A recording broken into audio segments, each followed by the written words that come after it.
Buenos días, mis hermanos. Que el Señor nos bendiga.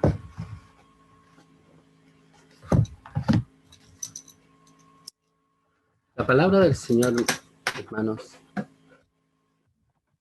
en esta mañana, escuche bien, es un llamado a la unidad de la iglesia en el servicio. La iglesia es como un cuerpo, y un cuerpo teniendo muchos miembros, cada uno tiene su propia tarea que hacer. Y si usted examina su propio cuerpo, a lo mejor usted podría decir, el corazón es más importante, o diferentes miembros de su cuerpo usted podría considerar más importante. Pero hermano, hay arterias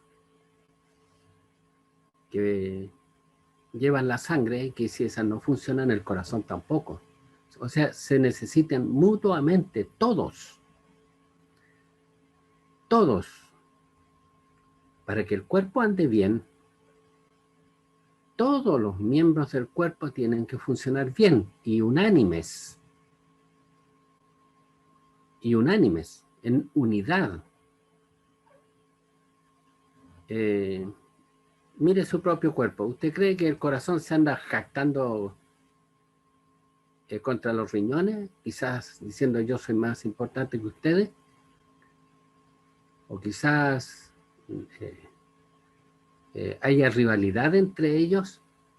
¿Acaso cuando un miembro del cuerpo se enferma, no se enferma todo y se duele todo el cuerpo? Cuando uno se golpea un dedo, hermano,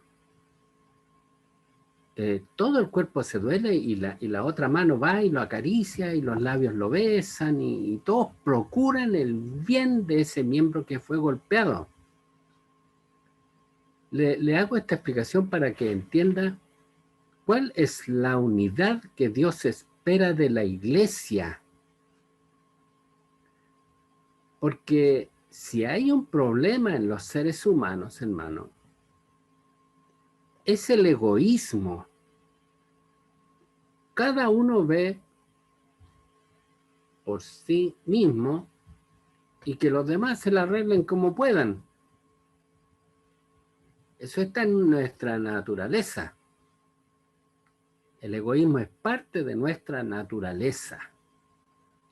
Sin embargo, quiero repetir que en esta mañana lo que el Espíritu Santo nos habla es un llamado a la unidad de la iglesia en el servicio. No estoy hablando que nos vayamos a vivir todos a una misma casa, ni cosas por el estilo, sino en el servicio. Y por lo tanto, cuando hablo de la unidad de la iglesia, está hablando a la iglesia del Señor. Hay hermanos en África, en Asia, en Europa, y entre todos los que participamos de la iglesia del Señor debe haber unidad, y más particularmente debe haber unidad en la iglesia local, porque estamos tan cercas uno de otros.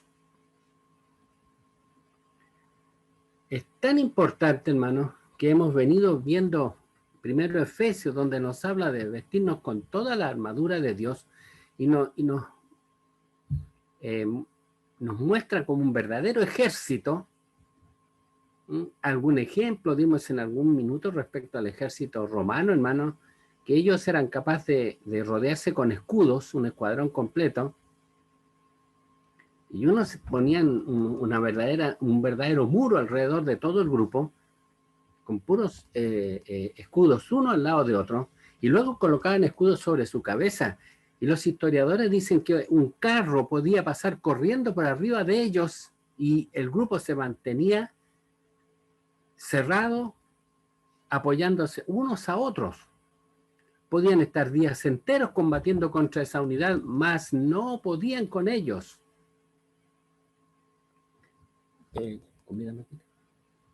Luego, el Señor nos habla en en la carta a los filipenses, y en esta hora particularmente, vuelvo a repetir, nos habla de la unidad. Dice en el verso 27, solo que os comportéis como es digno del Evangelio de Cristo. Esto es conductual, hermano. Esto es conductual. Que os comportéis como es digno del Evangelio de Cristo, para que, o sea que vaya a ver o que esté ausente, oiga de vosotros que estáis firmes, y miren lo que dice, en un mismo espíritu. O sea, como iglesia, el Espíritu Santo espera que estemos firmes en un mismo espíritu. ¿Cómo podría graficarse esto, hermano? En que todos tenemos un propósito, y aunque pase el tiempo, todos seguimos firmes en ese propósito. En ese propósito. Dice, combatiendo unánimes. O sea, tenemos un propósito, y para conseguir ese propósito, combatimos unidos, unánimes. ¿Qué significa unanimidad, hermano? Mire, a veces votan una ley en el Congreso y dicen la ley fue aprobada con 60 votos a favor y 40 en contra. Eso no es unanimidad. Ganaron, pero estaban divididos. 40 votaron en contra y 60 a favor. Pero a veces hay leyes que dicen y fue aprobada por el 100%. O sea, todos estaban de acuerdo. Unanimidad. Y la palabra del Señor dice aquí que tenemos que combatir por la fe del Evangelio unánimes. O sea, todos en lo mismo.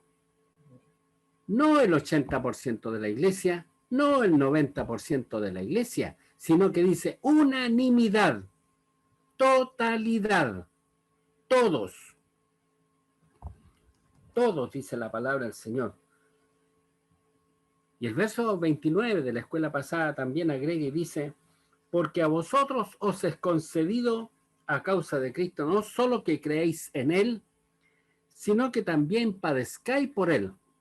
Y nos está hablando de esta lucha, de este combate por la fe del Evangelio, unánime, todos con el mismo propósito, y como agrega el verso 30, teniendo el mismo conflicto que habéis visto en mí y ahora oís que hay en mí. ¿Cuál era el conflicto que tenía Pablo, hermano? Él estaba combatiendo por la verdad del Evangelio.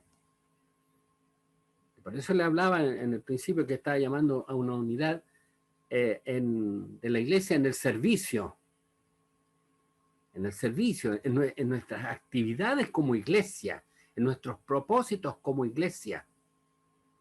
Y el propósito de la iglesia, hermano, es la defensa del Evangelio, la predicación del Evangelio. A veces la iglesia se aparta del propósito de Dios y guía todo para tener, no sé, hogares de ancianos, construir megatemplos, establecer, no sé, cierto imperio aquí en la tierra. Sin embargo, el apóstol Pablo dice, teniendo el mismo conflicto que habéis visto en mí. Y tenemos un ejemplo extraordinario en él, hermano, porque él cuando llega a las postrimerías de su vida, él dice, he peleado la buena batalla. Alguien se podrá sentar y decir, bueno, ¿cuántos templos edificó? ¿Cómo se llama su corporación?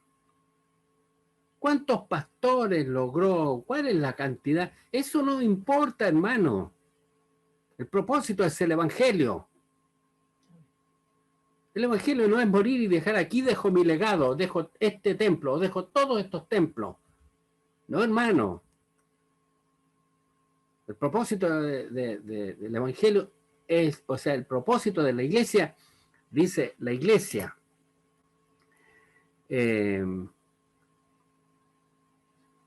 dice la iglesia que es, un segundito, toma tu teléfono. quiero buscarlo en la palabra del Señor. Columna y baluarte de la verdad. La iglesia es la casa del Dios viviente. Columna y baluarte de la verdad. No venimos a instituir un reino terrenal. Y el apóstol Pablo dice bien claro, teniendo el mismo conflicto que habéis visto en mí. Ve el conflicto que tenía Pablo. ¿Por qué estaba en la cárcel? Por el evangelio. ¿Por qué querían matarlo? Por el evangelio. ¿Por qué lo perseguían? ¿No era acaso el evangelio? ¿La causa era el evangelio? Y tenía que padecer por causa del evangelio. Y él dice, y a vosotros también es dado que padezcáis por causa del evangelio. Pero unánimes. Había un pequeño problema, hermano, y quizá era grave, en la iglesia de Filipo. ¿Cuál es el problema de la iglesia de Filipo, hermano? Usted lo ve en el capítulo 4, en el verso 2, cuando dice, ruego a Evodia y a Síntique que sean de un mismo sentir en el Señor. Hay una oración aquí. ¿Y qué es lo que dice Pablo? Ruego a Evodia y a Síntique que sean de un mismo sentir en el Señor. Porque tenían un sentir diferente. Me da la impresión, hermano, me da la impresión que estas personas eran muy buenas, eran muy nobles. Busqué el significado de sus nombres y son el significado de los nombres de ellas son cosas agradables, hermano. Entonces me da la impresión que eran personas agradables en la iglesia, pero había un problema. Se habían forjado propósitos diferentes. Propósitos diferentes. Por lo tanto, debemos entender nosotros que el propósito nuestro como iglesia debe ser el mismo. El mismo.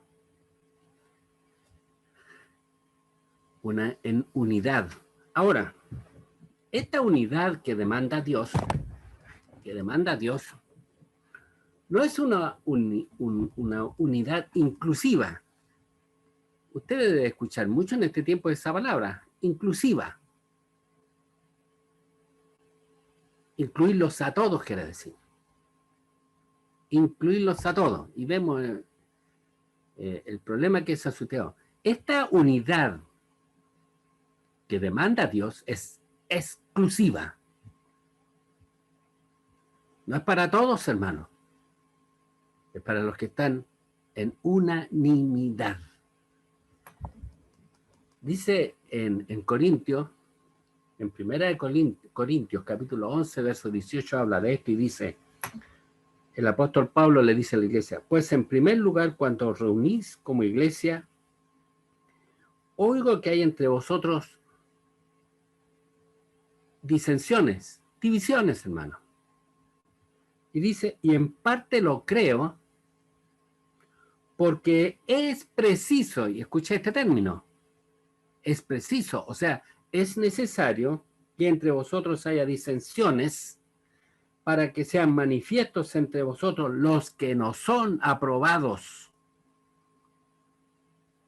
O sea, cuando vemos que hay discusiones en la iglesia con personas que tienen propósitos diferentes, es preciso que las haya para conocer quiénes no son de nosotros, quienes no están de acuerdo con nosotros.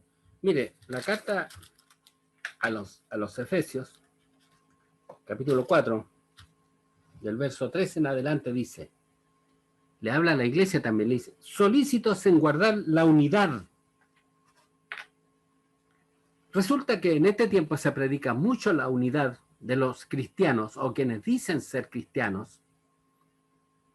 Y viene un grupo y dice, nosotros no creemos que Dios sea trino.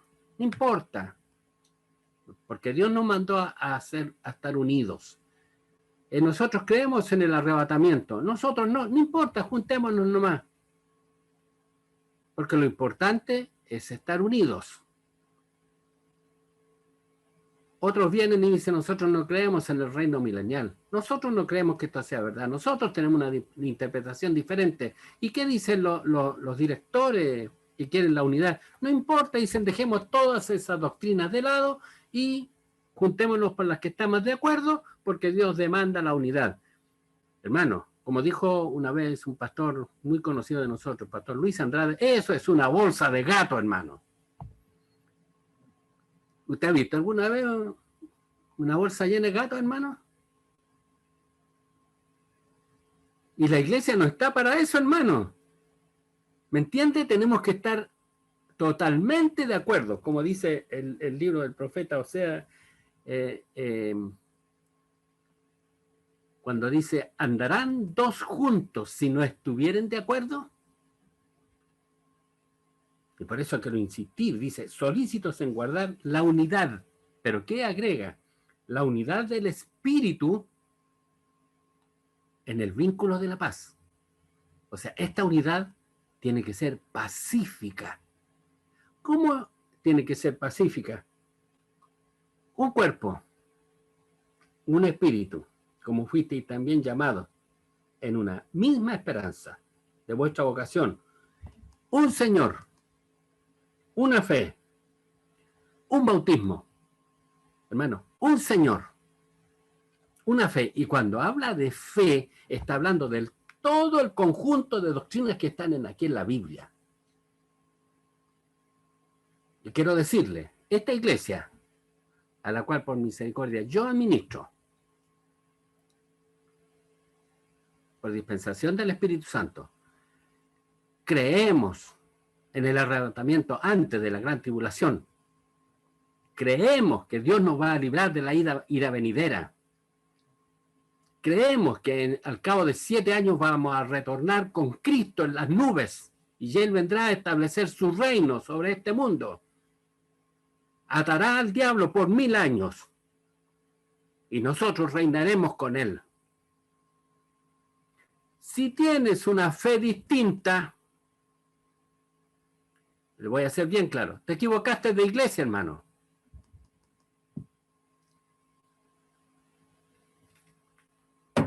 Un Señor, una fe, un bautismo, un Dios y Padre de todos, el cual es sobre todos y en todos. Por lo tanto, esta unidad no es inclusiva, esta unidad es exclusiva. Unánimes. Unánimes, hermano. Una fe. Y es a lo que está llamando el Espíritu Santo. Y luego, en 2 Juan capítulo 1, verso 10 dice, si alguno viene a vosotros y no trae esta doctrina, si alguno viene a vosotros y no trae esta doctrina, no lo recibáis en casa, ni le digáis bienvenido. Hermano, esto es tan simple. Suponga que nosotros nos proponemos viajar a Arica. Y otros dicen, nosotros también vamos a viajar. Viajemos juntos. ¿A dónde van ustedes? A Punta Arenas. Eso no es posible, hermano. Si nos juntamos, yo le voy a decir para dónde vamos a ir. A ninguna parte. Y nos vamos a sentar a discutir. Y vamos a estar puro discutiendo porque no vamos a partir nunca, porque no nos vamos a poner de acuerdo. Y el Señor está llamando a la unidad en el servicio. El Señor te bendiga y te guarde, hermano. Y el Señor ahora en la escuela dominical dice, por tanto, o sea, a causa de lo que está escrito en el capítulo 1, dice, si hay alguna consolación en Cristo, si algún consuelo de amor, si alguna comunión del Espíritu, si algún afecto entrañable, si alguna misericordia, o sea, si estas cosas están en la iglesia, si estas cosas están en nosotros,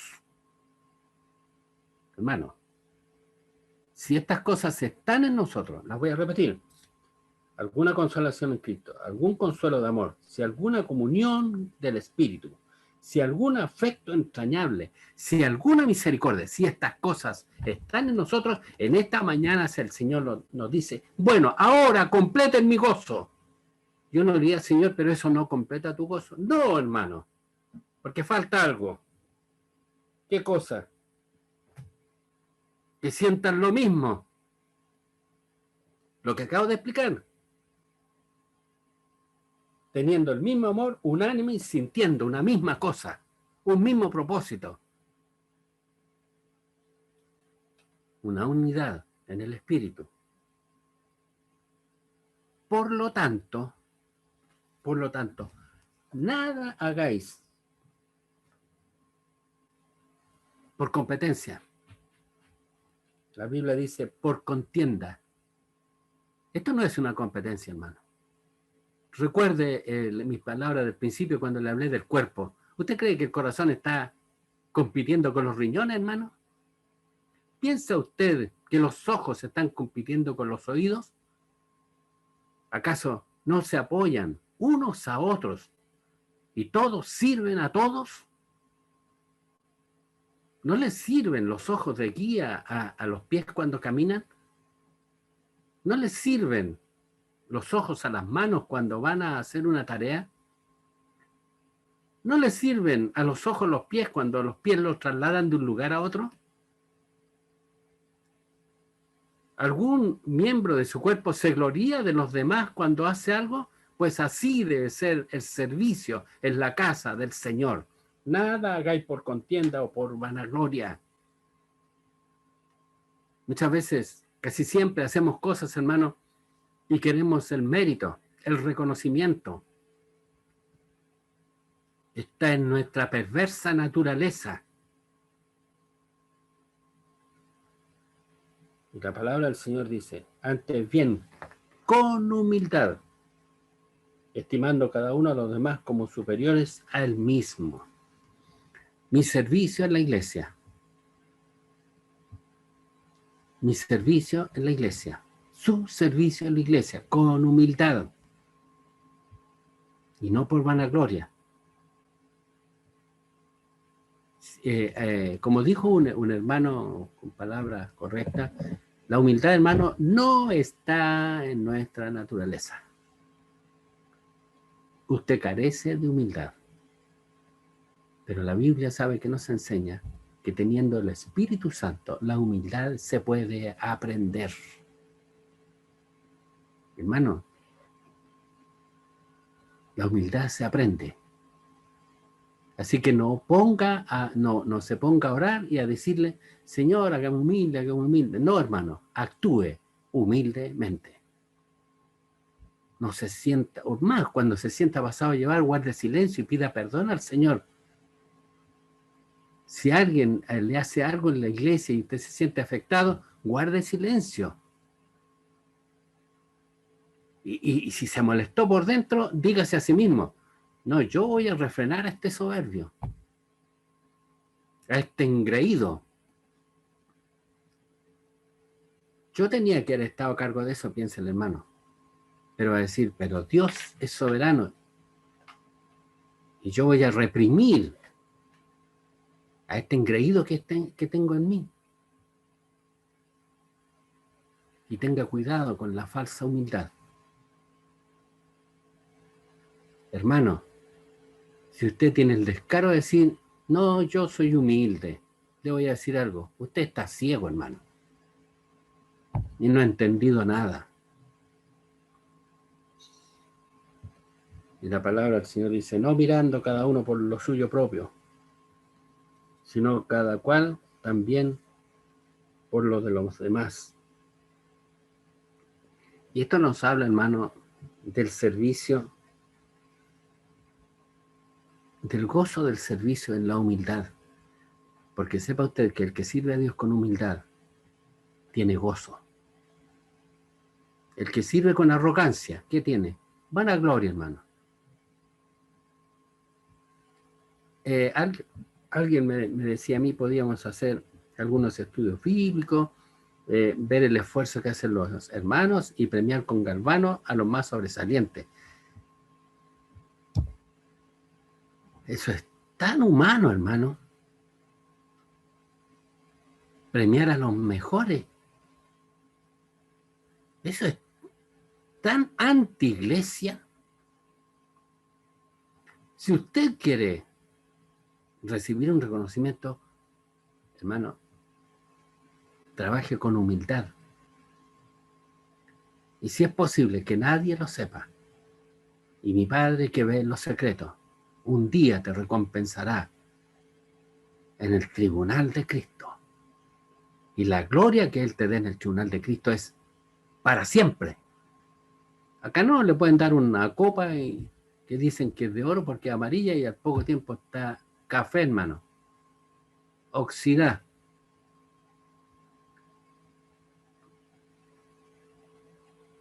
Y luego, hermano, luego de esto, meditemos en lo siguiente. Dios creó a Lucifer, hermano, el lucero de la mañana, el sello de la perfección, la criatura más hermosa que fue creada por Dios, Satanás.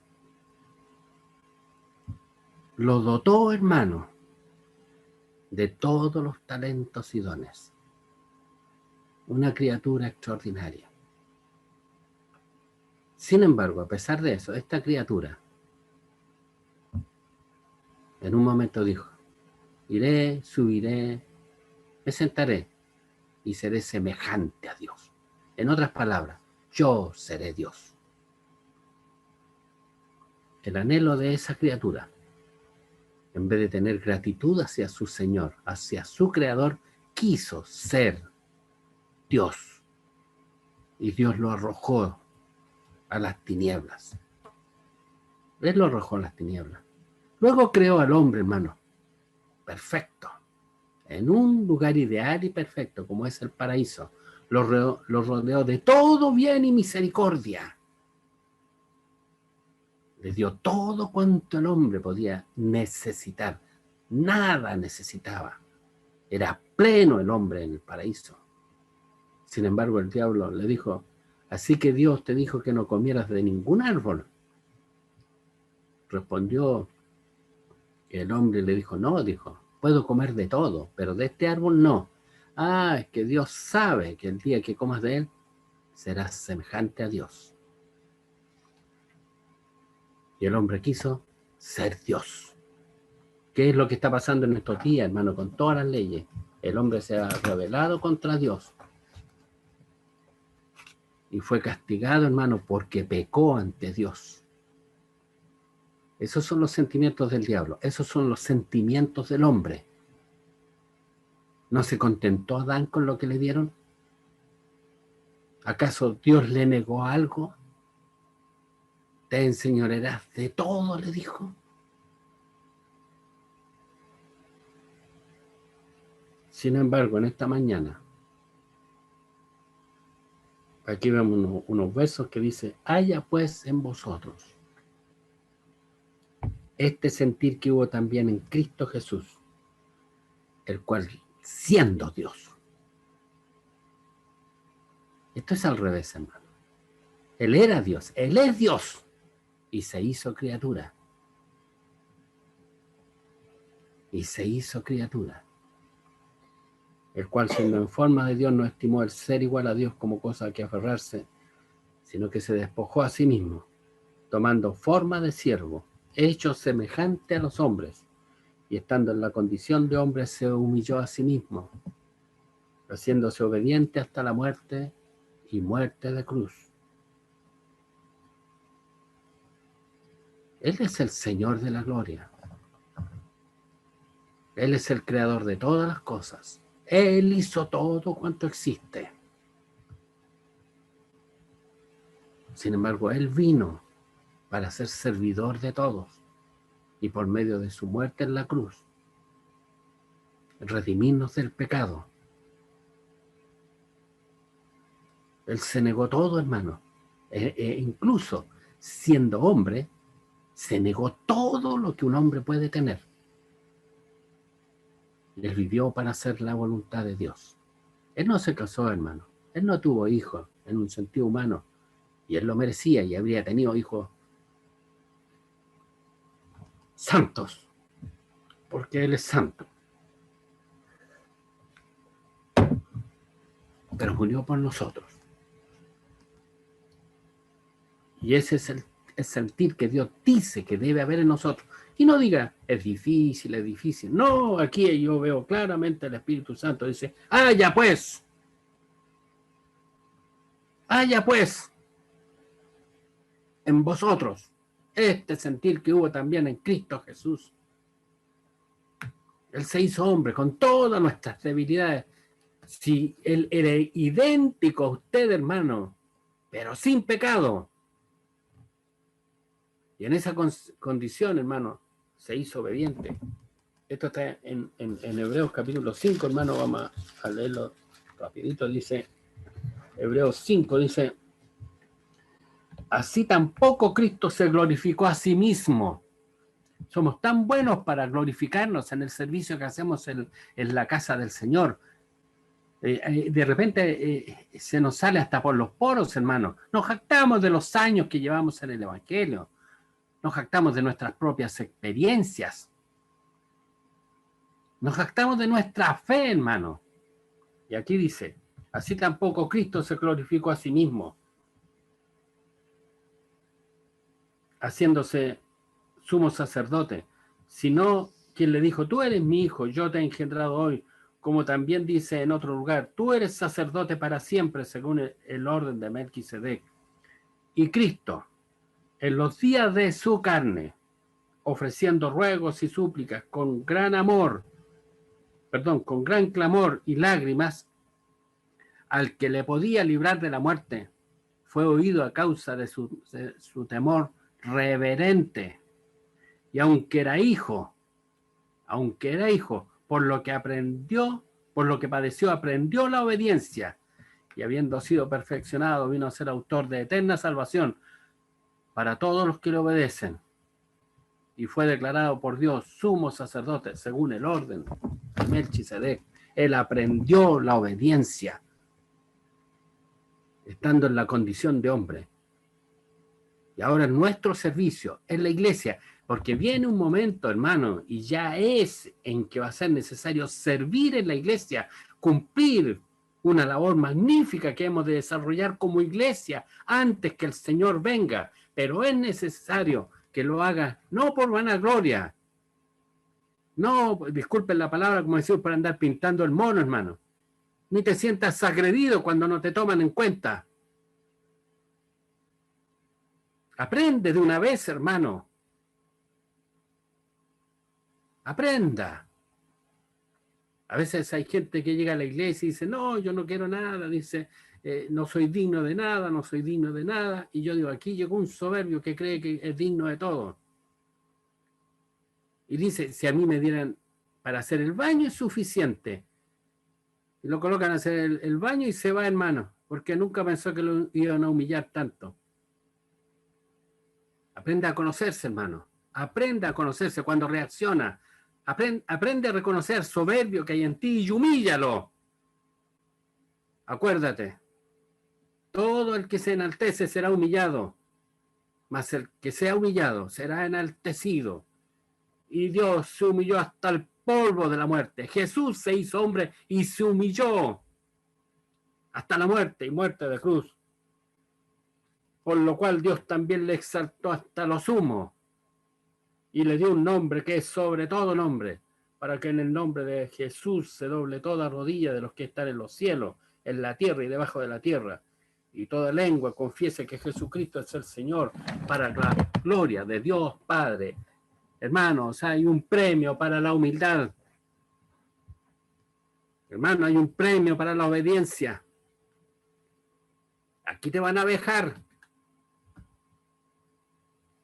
Alégrate y regocíjate cuando eso acontezca. Tu galardón es grande en los cielos. No esperes reconocimiento de los hombres. Es más, ni siquiera esperes reconocimiento aquí en la tierra. Junta riquezas en el cielo. Junta riquezas en el cielo, hermano. Vamos al tribunal de Cristo. hermano, en ese tribunal de Cristo, por el servicio que hicimos en la iglesia, a cada uno de nosotros nos será recompensado. Pero si lo hiciste por vanagloria, ya tuviste tu recompensa en la tierra. Si lo hiciste por competir con tu hermano y ganaste, ya tenés tu premio, hermano. Pero si lo hiciste con humildad y teniendo y considerando a los demás como superiores a ti mismo, y cuando te humillaron, agachaste tu cabeza. Esto es como ir caminando, hermano, por una senda y de repente hay una barra y hay que agacharse y pasar, no sé, arrastrándose por debajo. Agáchate, pues, hermano. Humilla a tu carne. Jesús aprendió la obediencia, hermano, y en aquel día el Señor repartirá coronas y galardones. Él hará los reconocimientos. Y con qué alegría tomarás aquel reconocimiento y correrás a sus pies a ponerlos delante del que murió por nosotros. Pero sabe, además de tener la alegría de poner esto a los pies del Señor, veremos este acto maravilloso, la exaltación a lo sumo, donde Jesús será coronado y toda lengua confesará que Jesús es el Señor. Toda rodilla se doblará delante de Él. El premio a su obediencia, el premio a su humildad. Y Dios demanda de su iglesia este sentir. Dios demanda de su iglesia este sentir. El Espíritu Santo está en nosotros. Y lo que tienes que aprender, hermano, es a reconocer al cananeo, como también lo dijo el hermano en la escuela dominical, el cananeo que hay en ti, hermano. Somete al cananeo. El Señor le dijo al pueblo de Israel, entra a la tierra prometida, a la tierra de Canaán, conquista territorio, somete al cananeo, expúlsalo. A veces creemos que el cananeo son los impíos que andan haciendo maldad en las calles, los ladrones, los delincuentes. No, hermano.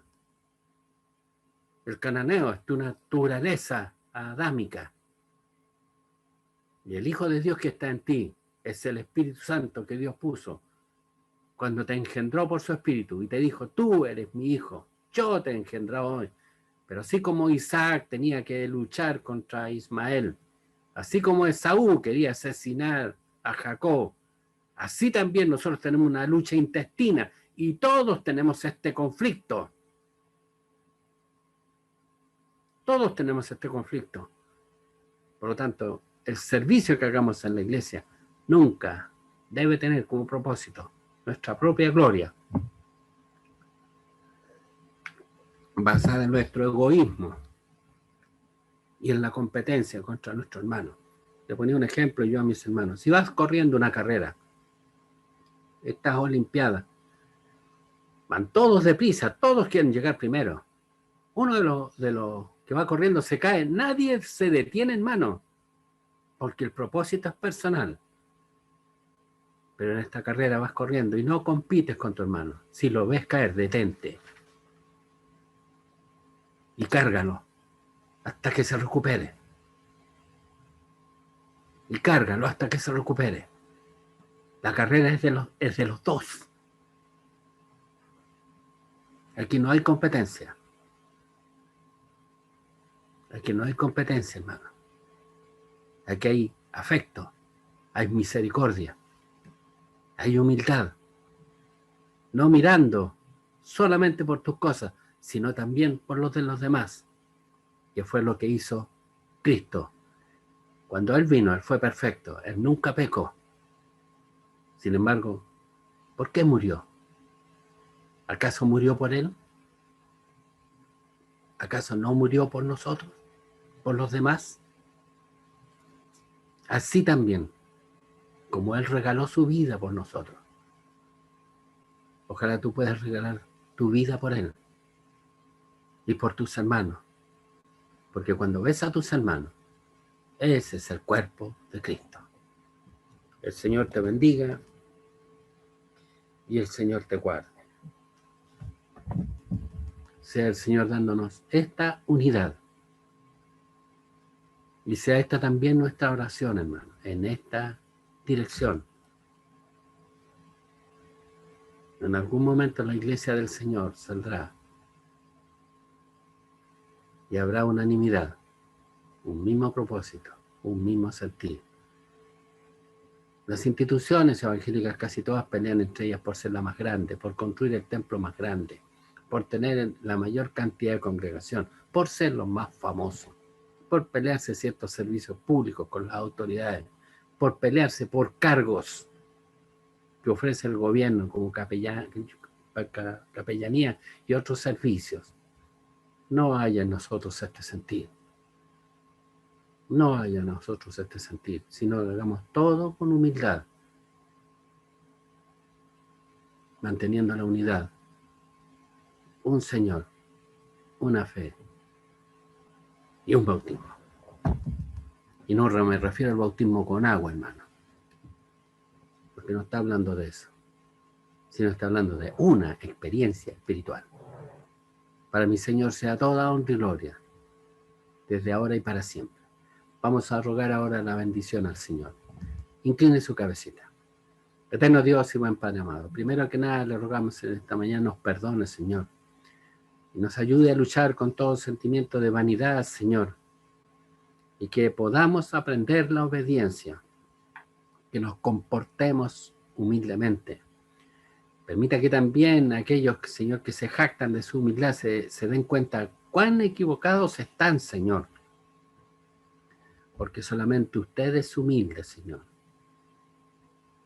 Pero su Espíritu Santo ahora está en nosotros, Señor, que nos permitirá actuar con humildad y someter, Señor, al cananeo que está en nosotros, Señor.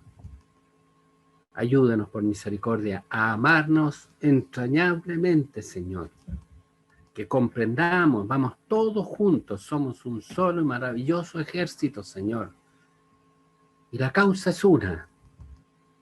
Descendemos al campo de batalla y luchamos todos los días de nuestra vida hasta llegar a la sepultura, Señor. Y el propósito y la causa es solamente una. La gloria de su santo nombre, para que en aquel día su nombre sea glorificado, Señor. Y que nosotros, Señor, podamos presentarnos delante de usted con una ofrenda, con obras de justicia, para la gloria de su nombre, Señor. Y sintamos la motivación, Señor, no esta motivación personal y egoísta, sino el pensar, si hago esto, su nombre será glorificado. Si guardo mis labios, si no reclamo, su nombre será glorificado. Si acepto la humillación y me inclino y soy obediente, su nombre será glorificado. Y esta sea motivación más que suficiente, porque lo que usted hizo es magnífico, y aunque no hubiera muerto por nuestros pecados, usted sigue siendo igual de magnífico y digno de todo honor y de toda alabanza. Bendito sea su nombre para siempre. Revístanos de humildad, Señor. Haya pues en nosotros este mismo sentir que hubo en Cristo Jesús. Ayúdenos por misericordia. Ayúdenos por misericordia. Revista a todos sus hijos. Ábrales el entendimiento, Señor, y llénelos de su gracia. Gracias, Señor, por este servicio de escuela dominical que hemos compartido. Ahora le rogamos los pidas bendecidos hasta nuestros hogares, en paz, Señor, con propósitos renovados, entendiendo sus grandes misericordias que hemos recibido. Por lo tanto, ahora nosotros sintamos una misma cosa y actuemos de una misma manera, en amor, en el vínculo de la paz. Gracias, Señor. Te lo rogamos todo por Cristo Jesús, nuestro buen Salvador. Amén.